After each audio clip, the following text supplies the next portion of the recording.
So our great expectations. So things that we wish for, things that we aspire for, dream about, plan for, whether it be a relationship or a job, a journey, a spiritual path, whether we know it or not, there is no time in any of our life that the self-centered thought and the unrealistic expectations are not tagging along somewhere. They're usually under the radar screen. And from my own personal experience, and it's all in hindsight because so many times these unrealistic expectations are so subtle, they're so deeply embedded in the mind. But no sooner do I proceed in anything in my life, in my practice, that, as Venerable said this morning, immediately the story begins on how it's going to go. It's going to be perfect. It's going to improve my status amongst my peers. It's not going to have any obstacles. It's going to align perfectly with my rules of the universe. And I'm going to get what I want. And the more emotionally invested I am on that goal, whatever it is, the bigger the expectation, the bigger the story, the bigger the self-centered I that's telling it to me. Now, on one hand, we've always been we've always been said to dream big, especially with the Dharma. I mean, here we are with bodhicitta and Buddhahood as our vast aspirations, so beautiful. But what we have is that these virtuous motivations, we don't see the self-centered lens that gets placed and overlaid over the most sincerest aspirations that embellish reality to such a point that at times I find myself totally losing. Where was I going? What did I want? What was I aspiring for? It just totally embellishes and overlays this diluted reality that I lose track of what I really, really deeply value. And that it's really pretty much subverted by this very strange framing by the self-centered thought, a very strange framing on what's important and what's of value and what I should be going for. And the driving force behind this strange framing of the self-centered thought, once again, this is a lot in hindsight over some years of looking at it, is the happiness of just this life. It is so deeply embedded, so habitual. It is the default motivation and the sense of this inherently existent self that's having this aspiration. And it all depends on how emotionally invested I am in this outcome, whether I need to prove something to myself, I need to prove something to others, I need to be right, I need to make a point. It pretty much demands that I have happiness right now, that I have no hardship in my endeavors, and that is coming from out there. Everything that will be determined has got to be coming from the outside. And this is running under the radar screen most of the time. I mean, you really have to seek, you really have to take your practice onto the cushion to be able to see how the self-centered thought sets these unrealistic expectations that color and influence and filter our relationship to everything that we do, particularly the virtuous ones. And that it's a setup, the self-centered thought and the self-grasping ignorance that we have fallen for since beginningless time. And once again, Riddle mentioned this morning. How many times have we been disappointed at the best laid plans of our self-centered thought? I mean, if you could count the grains of sand for every time that we've been disappointed, there aren't enough grains in the ocean for what we have experienced when we've tried to follow the self-centered thought and its unrealistic expectations. So over and over again, we try to get the external world to meet our off-base expectations for happiness. And while that's going on, samsara has got its own magic show going on at full tilt, mesmerizing us, thinking that it can deliver what our self-centered thought is saying that we have every right to ask for. And so then, of course, when samsara doesn't deliver, we're absolutely crushed. And I have seen that these expectations have been one of the basic reasons of why I get afflicted. I'm continually meeting with reality, and what I have going on inside with the self-grasping ignorance is not happy about reality. And then so we bring this mind of attachment to the happiness of this life, and this very large, inherently existent I that is going to get what it wants. We bring it to the Abbey. We have this very sincere aspiration that comes as well. but it is subjected to the pernicious self-centered thought strategy, so it gets lost in the process. I mean, the sincere aspiration is there, but because it's got this overlay from the inherently existent self that wants what it wants when it wants it and wants it in a particular way, that we end up, it gets lost, it gets diluted, it gets polluted, and we lose track of it.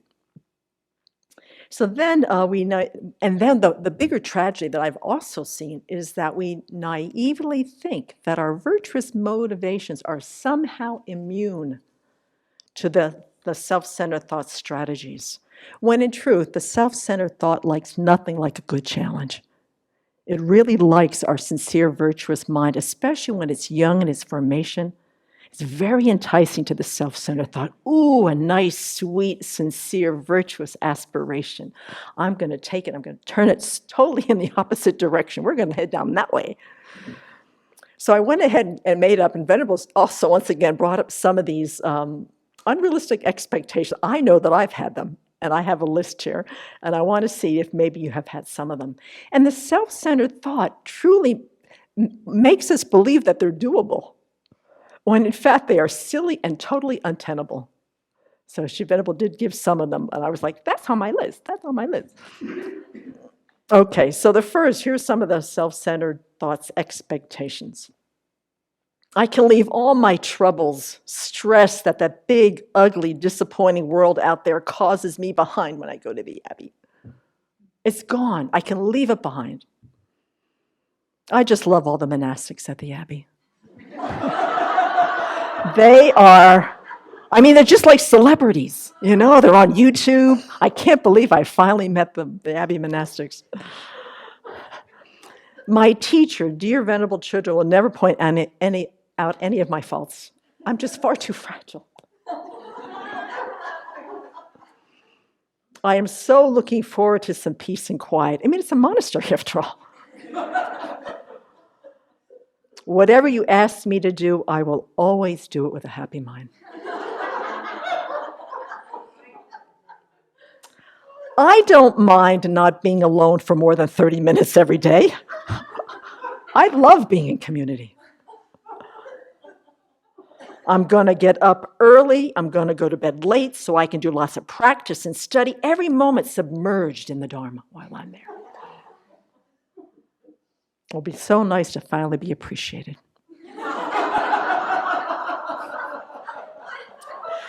And people will be so interested in my journey. I can tell it as many times as they ask. And I should be able to catch up on my sleep. All right, so that's the self-centered thoughts, unrealistic expectations. So we come to the Abbey, and here's what happens. They do seem sincere, they do seem doable, they do seem realistic when you first get here, but they don't take into account that I am bringing my stressed, disappointed mind with me. I'm going to have to deal with other people's stressed, disappointed minds as well. Venerable children has a very sophisticated radar system that tracks complacency, disharmony, excuses, and complaining. And I'm guilty of all four. It doesn't take into account that my roommate snores. It doesn't take into account that I want to be alone. It doesn't take into account that I want 1 hour where nobody asks me to do something. They don't take into account that one of the deep practices at the Abbey is moving furniture.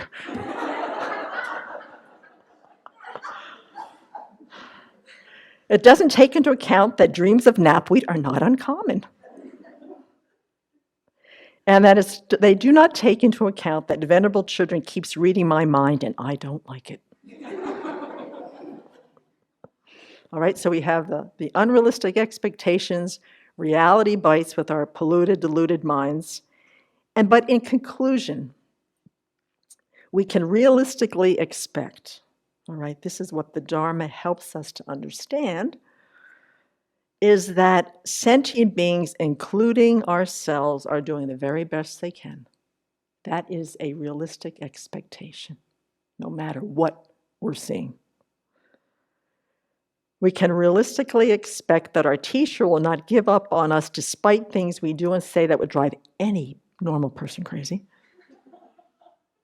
That is a realistic expectation. A realistic expectation that karma will continue to function.